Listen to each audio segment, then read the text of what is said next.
Sino nga kaya ang mananalo sa winner-take-all na laban ng Barangay Ginebra kontra San Miguel Beermen para makapasok sa finals kontra sa TNT 5G? Sa Wednesday oras ng alas 7:30 ay maglalaban ang dalawa para sa Game 7 ng semifinals. Gaya ng inaasahan ng karamihan ng mga PBA fans ay aabot ito ng Game 7 at iyon nga ang nangyari.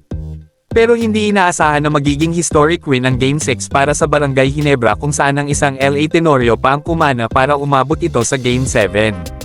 Madami ang nagsasabi ng mga fans na bigay daw ang laban at scripted pero dahil sa parang movie na napanood natin nung Game 6 ay masasabi kung walang bigayan na nangyari. Pero sino nga kaya ang liyemado o mas malaki ang chance na manalo sa Game 7? Sa seryeng ito ay hindi pa nga natatalo ng back-to-back games ang SMB kaya madami ang nagsasabi na SMB daw ang papasok sa finals na lalaban sa aspiring Grand Slam contender na TNT Tropang 5G. Healthy na din daw kasi ang Junmar Fajardo na kung saan ay nag-start na nga ito sa Games 5 and 6 na dating off the bench nung nakaraang laro. Hindi din daw kasi gaano ka-healthy ang isang Jamie Malonzo na hindi nga naramdaman sa huling dalawang laro. Ayon sa report ng isang courtside reporter ng PBA ay may iniinda daw itong si Jamie na nakakabahala sa kanya, mukhang hindi lang ito ang iniisip kundi may problema din sa sariling buhay kaya hindi ganun makapag-concentrate sa laro.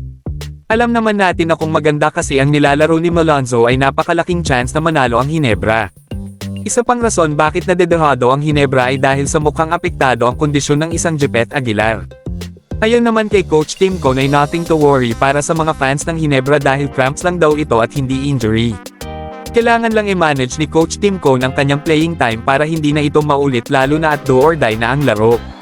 Pero para sa akin mga idol ay sa tingin ko ay kukunin ng Barangay Ginebra ang Game 7 sa Wednesday.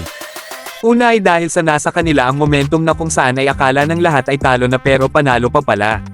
Sa pangit kasi ng nilero nila sa unang 3 quarters at kahit nag-cramps na itong si Jepet ay nakuha pa rin nilang manalo sa laro. Panigurado ay ayaw ng maulit ng Ginebra ang naghahabol kaya naman mas agresibo sila sa susunod na laban.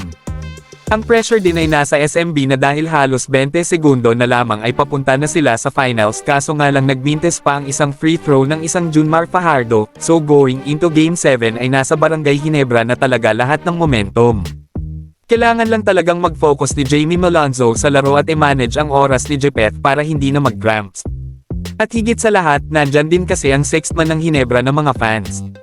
Kaya para sa akin, mananalo ang Barangay Ginebra sa Game 7, ikaw idol, sino sa tingin mo?